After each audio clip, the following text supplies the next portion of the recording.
Okay, I'm going to make a little rolled rim picture for you now. I have about, I think this is about 1.25 pounds of clay centered.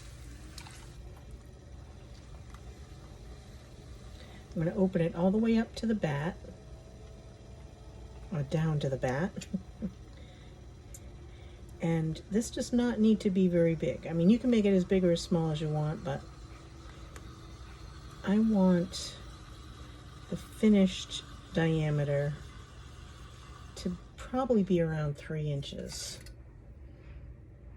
So that's, maybe I'll make it a tiny bit bigger. It's not quite 3 inches, the opening. Yeah.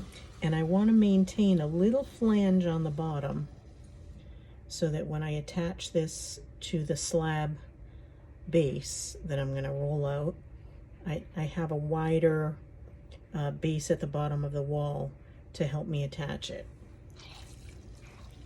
So up we go. And I'm also, as I pull these walls up, I'm going to also pull them in so that it tapers in slightly.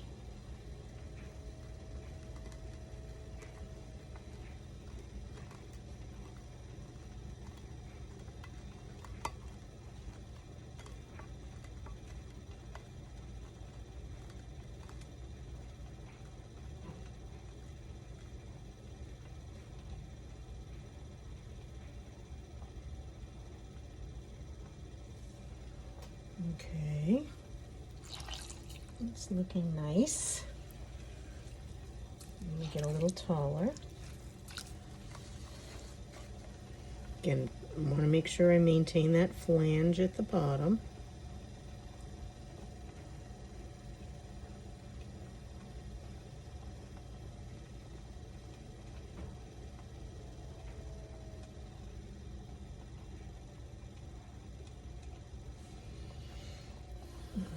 Okay.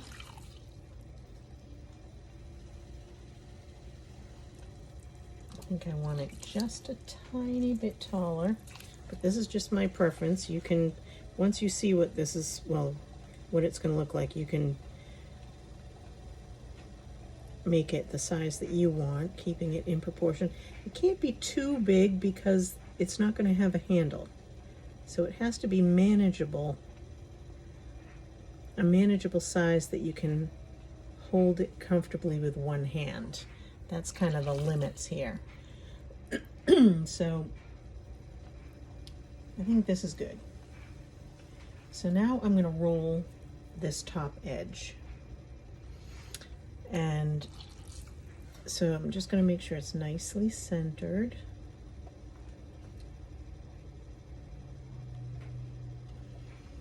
And wet. And my fingers are wet. And now I'm going to have 2 fingers, or maybe 1 finger down here at the bottom of where the roll is going to be, and 1 finger on the inside. And I'm just going to start gently, gently, gently pressing.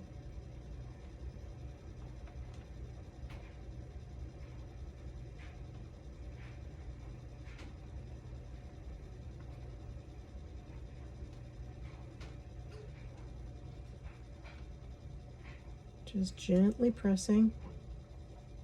And when it starts pointing down, I'm going to switch my hand positions so that with wet fingers, one inside now supporting and one outside pressing.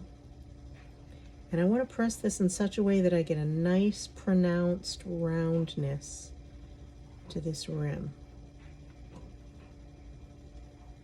I don't want it to become flat. I want to really preserve the roundness of that rim.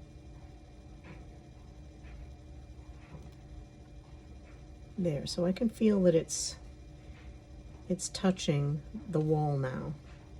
But you can see it's got a nice roundness to it.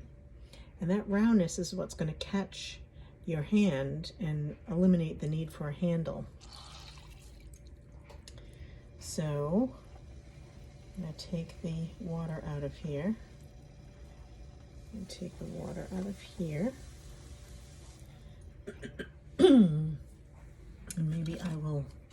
remove my throwing marks. You don't have to, but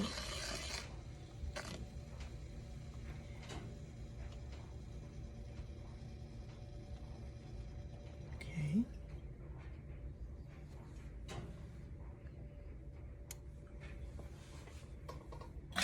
Okay, now I'm gonna wire it off. I'm just gonna make some space for my wire. You can wait a while before you do this too, but I just want you to see all of the steps in one place.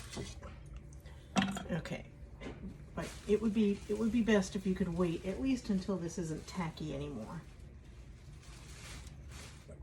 Okay, so with my dry hands, I'm going to orient this so that it's north, south, east, and west, the corners of the bat, because that will help me. I'm going to squish this into an oval.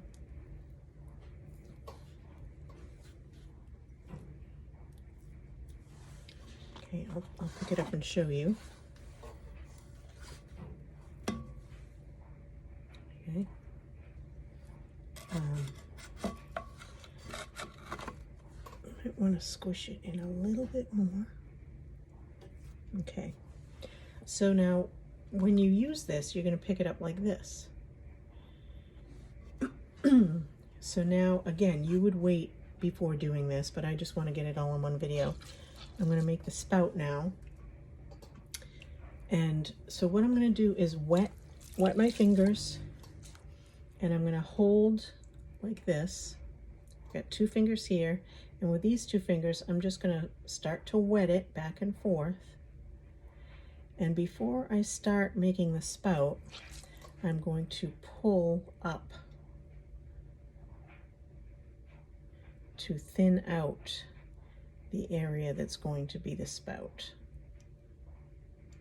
And you can see this. I have another video after this that will show you the difference if you do this or don't do this.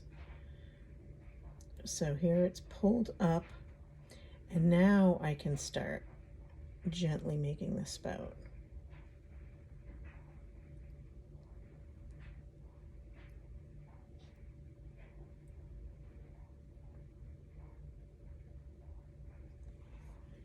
There you go.